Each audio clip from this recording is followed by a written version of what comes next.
We studied by now the range and quartiles as a measure of the spread of the data. We will define a new measure, variance, by looking at the distances of the points from the mean and by taking actually the averages of these distances. Let us consider these two sets of data, each of them consisting of three numbers. My first set contains of the numbers 4, 5, 6, whereas the second set contains 5, 5, and 5. So first number is 5, second number is 5, third number is 5. We can see that in both cases the mean is 3. So in both cases the mean is 3. However, the first set of data is more spread compared to the second set of data. Let us see how we define the variance.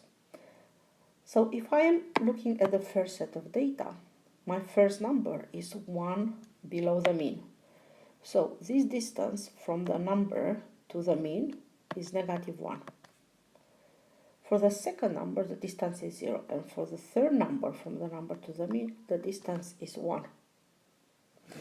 I would like to look at the average of the distances, but I can't just consider the distance, because if I add all the distances, I will end up with 0, -1 and 1 they cancel out, and will be something similar or exactly the same what I would get in the second case. Therefore, it is sensible to take the square of the distances to cancel the 1. I can't really take the absolute value to cancel the negative signs because the absolute value is a function difficult to work with.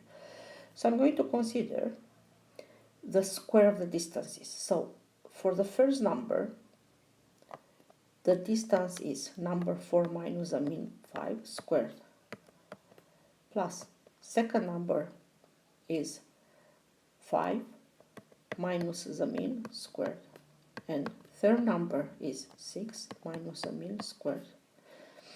And I will consider the average of these distances, so I'm going to divide by 3.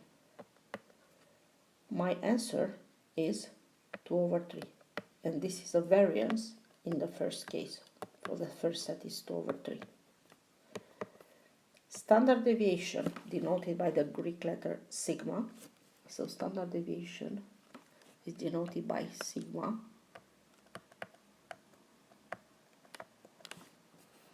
will be square root of the variance. In the second case, the mean is again 3, so variance is going to be, the mean is 5, strange, so the variance is going to be 5 minus 5 squared plus second number minus the mean squared plus third number minus the mean squared over 3, which gives me 0. Kind of expected is no variance from the mean. All numbers are the same as the mean. Let us now look at the general formula for the variance. As shown before, variance is a sum of, I take each value xi, I subtract the mean squared for all I, let's assume we have n elements in my set, and I divide by the number of elements. Standard deviation is square root of the variance. Let us now look for an equivalent formula which is easier to use. So if I open the square bracket, we get xi squared minus 2 xi x bar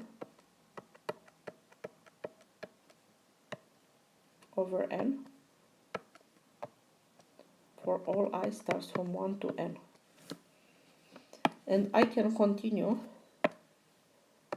by splitting the sum into 3 sums. So I have sum the square of the values minus sum of 2 times the value times the mean for all I. Remember the properties of the sigma symbol, plus sum of the mean squared for all I over n.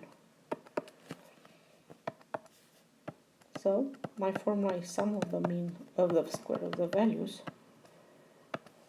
Interestingly, in this sum here, 2 times the mean is a constant. It doesn't depend on I. So you go in front of the sum. It's about factorizing onto x. Sum of xi, I starts from 1 to n, plus, and now in this sum here, the term doesn't depend on I. So it's like I add the same number n times, and I'm going to get n times the mean squared over n, which will give me the sum of the square of the values again. I starts from 1 to n, minus, now the sum of the square of the values is n times the mean. Now we see how these two lax terms will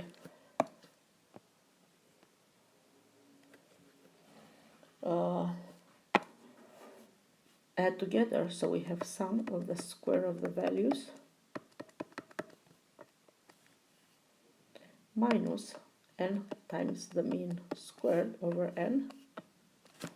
Therefore, the variance is sum of the square of the values over n minus the mean squared. This is a formula which is easier to operate with, and if you remember well, your GDC under one var stats give you the sum of the square of the values. This is the reason why. Let us now apply the formula in the case of my three numbers before, which were 4, 5, 6, with a mean 5. So if I apply this formula, we're going to get sum of the square of the values, 4 squared plus 5 squared plus 6 squared divided by 3 minus 5 squared. Yeah, and of course here is a mean squared. After doing the arithmetic, I'm going to find the same formula, the same result as before.